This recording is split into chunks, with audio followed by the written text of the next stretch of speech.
जाते हैं। अश्वत्थामा आकर के दुर्योधन से कहता है, मित्र मैंने तुमसे कहा था ज्यादा नहीं, केवल एक दिन का मुझे सेनापति बना दो, मैं पांचों पांडवों के सर तुम्हारे चरणों में ला करके रख दूंगा। मैं आज भी यही कहता हूं, ज्यादा नहीं, आज रात्रि का ही बना दो, कल सूर्य उदय होने से पहले पांचों पांडवों के सर तुम्हारे कदमों में होंगे। दुर्योधन कहता है, मित्र युद्ध तब तक समाप्त नहीं होता जब तक युद्ध का नायक ना मर जाए। जाओ मैं तुम्हें आज का सेनापति घोषित करता हूं। अश्वत्थामा कृपाचार्य और कृतिवर्मा को लेकर के दौड़ पड़ता है पांडवों के शिविर की ओर। उधर दुर्योधन धीरे धीरे अपने नेत्रों को बंद करता हुआ अपने प्राणों को त्याग देता है कि प्रण पूरा कर भीम ने जांघा डाली तो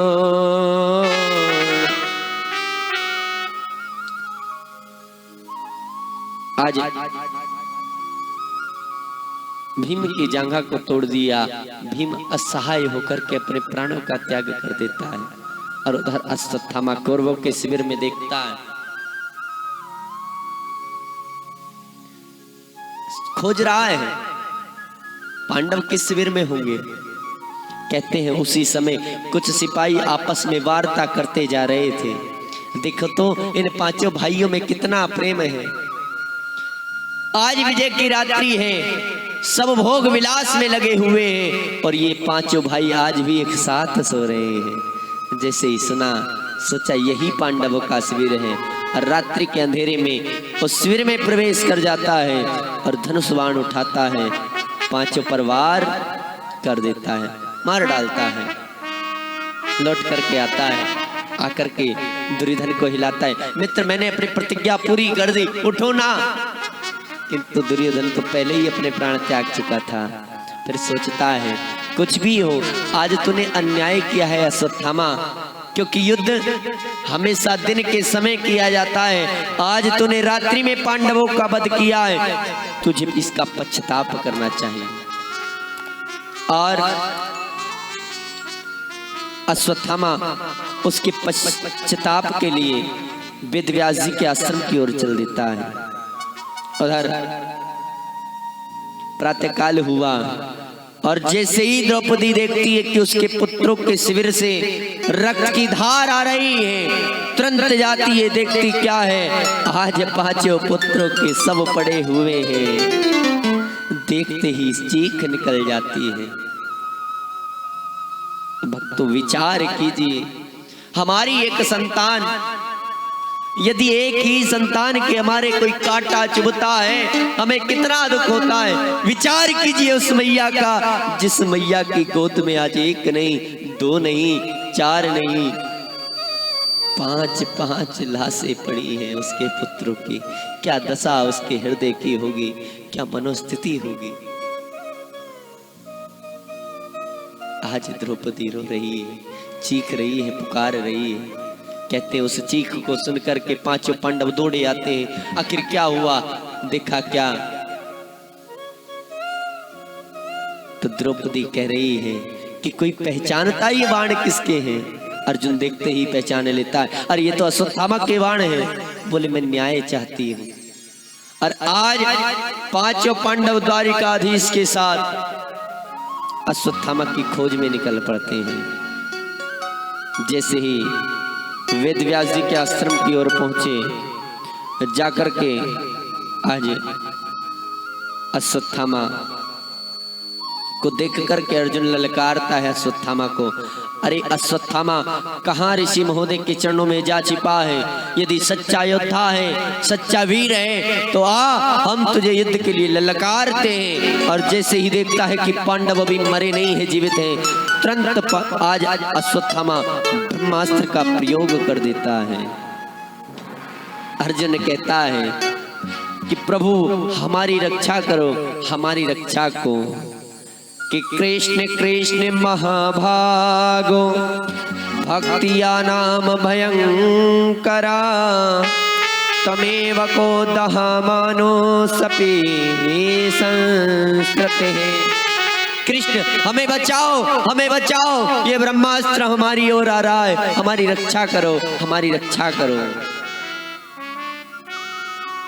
आज भगवान कहते हैं अरे भीम दुर्योधन से, आज भगवान कहते हैं अर्जुन से, अरे अर्जुन जिस प्रकार से एक लोहा लोहे को काटता है, इस ब्रह्मास्त्र की भी काट यही है, तू भी ब्रह्मास्त्र छोड़ दे।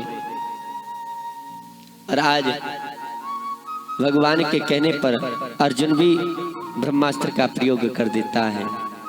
जैसे ही वो दोनों ब्रह्मास्त्र आपस में टकराने ही वाले थे, कहते हैं उसी समय उन दोनों के बीच जाकर के वेद व्यास जी महाराज प्रकट हो जाते हैं, खड़े हो जाते हैं और दोनों को रोक लेते हैं और दोनों से कहते हैं अरे अश्वत्थामा, अरे अर्जुन, तुम्हारे गुरु ने ये नहीं बताया कि इस प्रकार के अस्त्रों का प्रयोग युद्ध के समय नहीं होता। जानते हो यदि ये दोनों आपस में टकरा गए तो समय से पहले प्रलय भी आ सकती है।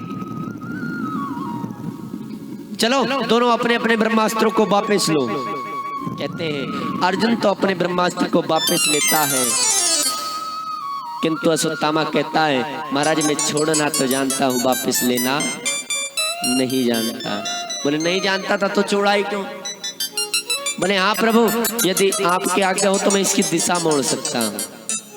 बोले ठीक है, कुछ भी कर, पहले इसको यहाँ से हटा।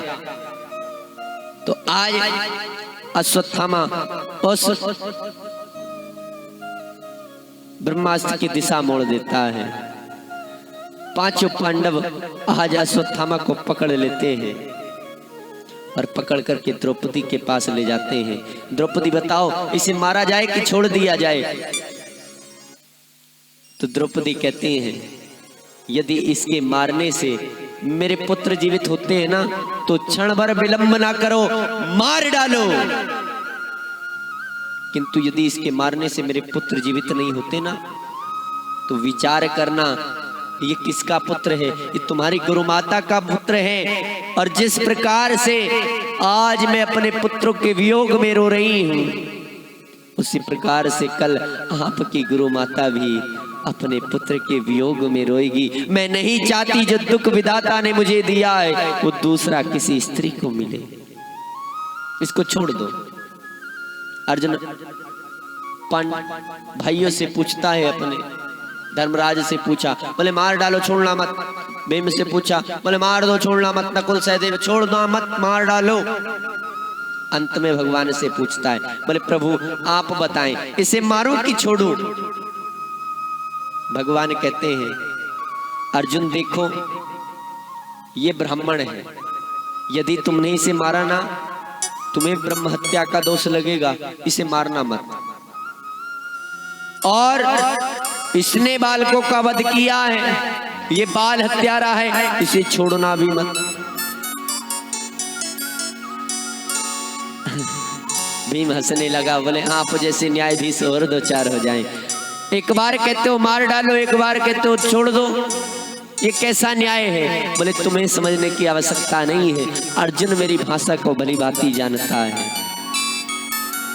और आज अर्जुन उस भरी सभा में अपनी तलवार निकालता है और अश्वत्थामा के मस्तक पर जो तेज मणि थी उसे तलवार की नोक से उतार करके धक्के दे करके उस राजसभा से बाहर कर देता है। क्योंकि भक्तों कहते हैं यदि किसी सम्मानित व्यक्ति का अपमान किसी सभा में कर दिया जाए तो वो मृत्यु दंड के ही समान होता है। आज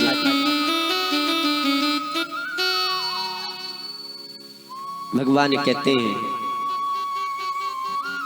कि अब बहुत समय हो गया, मैं भी चलता हूं। उधर वही ब्रह्मास्त्र आज अभिमन्यु की जो पत्नी है उत्तरा, उसके गर्भ की ओर जा रहा है और वो भगवान को पुकारती है कि भगवान मेरी रक्षा करो, मेरे गर्भ की रक्षा करो, ये ब्रह्मास्त्र मेरी संतान को समाप्त कर देगा, उसकी रक्षा करो। कि पाहि पाहि महायोगिन देव देव जगतपते, नान्यहं ब्रह्म तत्त्वं पश्येत् मृत्यु परस्परम।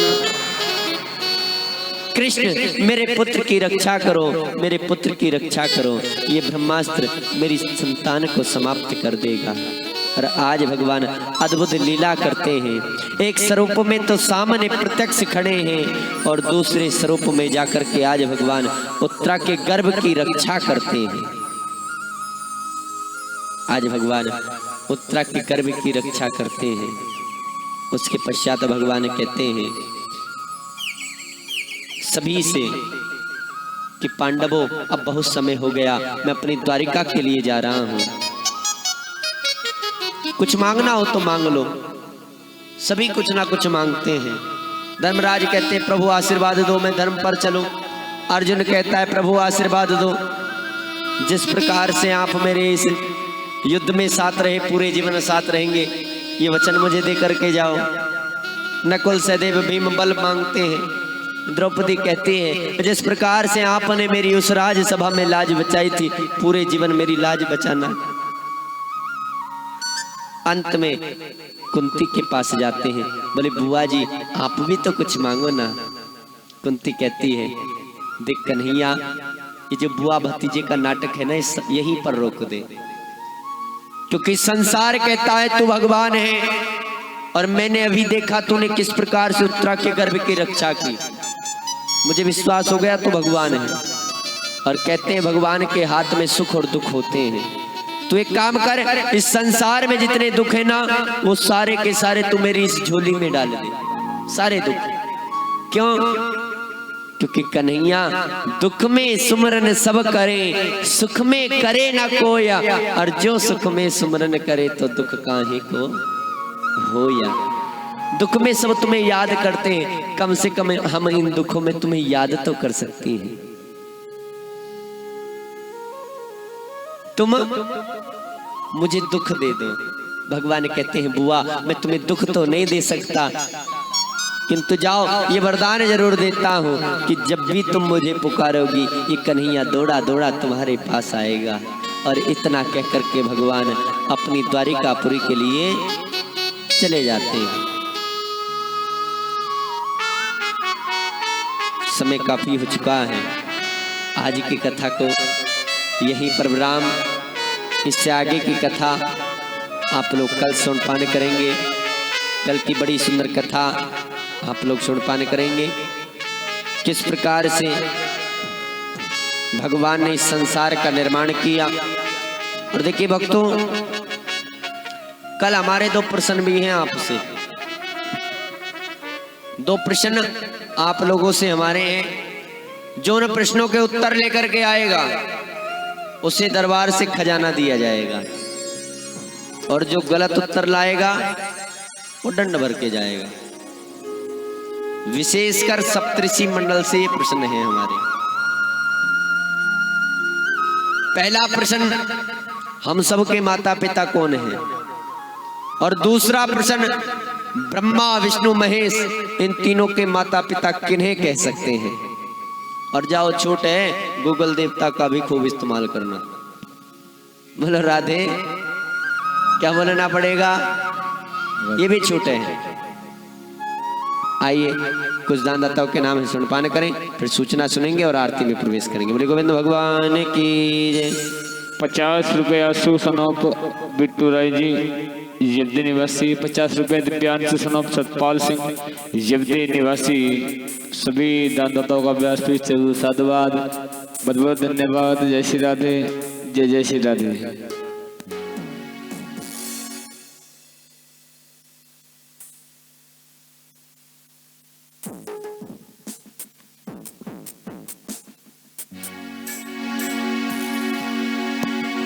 आइए पहले आरती में प्रवेश करते हैं, उसके पश्चात सूचना सुनेंगे। सभी भक्त अपने स्थान पर खड़े हों और देखिए व्यवस्था बना करके आरती करनी है। आरती के 2 थाल हमने सजवाए हैं, एक थाल से पुरुष आरती करेंगे, एक थाल से महिलाएं आरती करेंगे। ठीक है, सभी को भगवान की आरती उतारनी है। आचार्य जी महाराज आरती करें।